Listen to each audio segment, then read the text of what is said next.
Week 10 of the fantasy football season. Here's a few defense DST units. I have his starting options this week. The first DST, the Philadelphia Eagles. The Eagles, they've been playing better defense, and overall they've been playing better over the last few weeks. And this week, a great matchup going to the Dallas Cowboys. With Dak Prescott, he's out.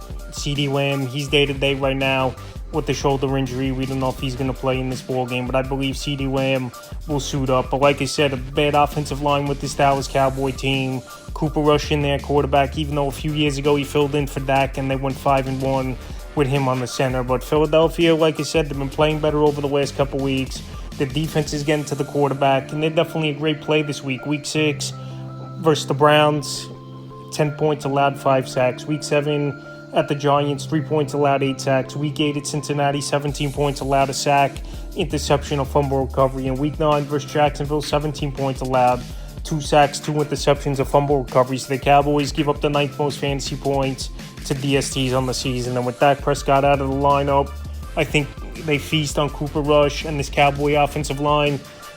Next starts the Los Angeles Chargers. What a game it was for them last week in Cleveland versus Jameis Winston and that offense, where they teed off and just had a big game, was this Charger DST. Week 7 at Arizona, 17 points allowed, an interception. Week 8 versus New Orleans, 6 points allowed, 5 sacks. And Week 9, that's 10 points allowed, 6 sacks, 3 interceptions, and a block kick. So this week, an easy matchup versus the Tennessee Titans. Give up the most fantasy points to DSTs on the season. And this Charger defense, they're playing great. And when you got a head coach like Jim Harbaugh, that he gets everything out of his players, even though if guys are playing over their head and over their potential, he's getting the most out of these players, and they're playing good for Harbaugh right now. This Charger team now out of 4 games, and this week with a great matchup with the Tennessee Titans coming to town. Pretty much Tony Pollard, the only legit threat on this offense, in my opinion. I think Mason Rudolph, if he's starting quarterback once again, is going to be in for a long day. And I like this Charger DST this week. The next DST, the Chicago Bears. So the Bears, I believe they've been a decent unit for the most part this season. They get to the quarterback, they have a good secondary, and they've held the opponents down for the most part, points per game wise. Week 6 versus Jacksonville in London, 16 points allowed, 4 sacks, an interception, a fumble recovery. Week 8 at the Commanders, 18 points allowed, 2 sacks. Week 9 at Arizona, they did give up 27 points but created a few turnovers, 3 sacks, 2 fumble recoveries. So Week 10, a good matchup versus the Patriots. Even though I think Drake May is playing good football, and these Patriot teams have been competitive over the last few weeks since he's been into the starting lineup for Jacoby Brissett. But I think they could get to May a couple times.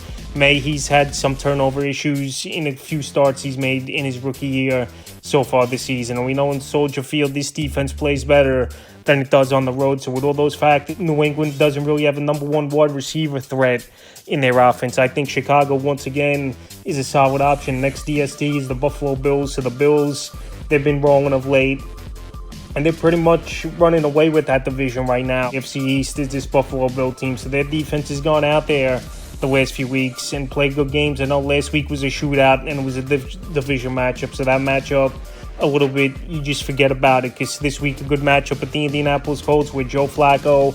I believe he's an upgrade over Anthony Richardson, but the thing is with Flacco, he's going to turn the football over. He's got the gunslinger mentality, and he's an older quarterback at 39 years old. If you get a hand on him, he's going to go down and take a sack. Week 6 at the Jets, 20 points allowed, 3 sacks, an interception. Week 7 versus Tennessee, 10 points allowed, 3 sacks, a fumble recovery. Week 8 at Seattle, a pretty good offense, 10 points allowed, a sack, an interception, a fumble recovery. And then last week, like I said, it was a shootout between division rivals, 27 points allowed, a sack, and a fumble recovery. So this week, I think they go out there, they have a good game in Indianapolis. Like I said, Joe Flacco last week, he didn't look good at all for the most part for this Colts team, and they had trouble scoring the football all game long versus Minnesota. So I think Buffalo goes out there, and their solid start this week in the 5th and final defense DST. I would start the New York Giants. Their 1 week streaming only option is this New York Giant team. They're amongst the league leaders in sacks, and this week they got a great matchup. Munich, Germany versus the Carolina Panthers. So the last few weeks for the Giants, Week 6 versus Cincinnati, 17 points allowed, 4 sacks, a fumble recovery. Week 7 versus Philly, 28 points allowed, 5 sacks. Week 8 at Pittsburgh Steelers, 26 points allowed, 4 sacks, a fumble recovery. And then last week, they didn't do anything, 27 points allowed in that one with no sacks or turnovers recorded. So like I said, their 1 week streaming option only is this New York Giant DST, available in tons of fantasy leagues still. And this week's a great matchup versus the Panthers, where they give up the 6th most fantasy points to DSTs on the season. So we know Deontay Johnson, he was traded last week to the Baltimore Ravens. We know as well this New York Giant team gets to the quarterback and create turnovers and sacks at times. And Bryce Young, if he's going to be in their quarterback once again, I believe this Giant team has more upside of scoring more points with Bryce Young in their quarterback than Andy Dalton. So with all those factors, I think this Giant DST is a start this week, is a 1-week use streaming option. So that's a few defense DST units I'd look to start for week 10 of the fantasy football season.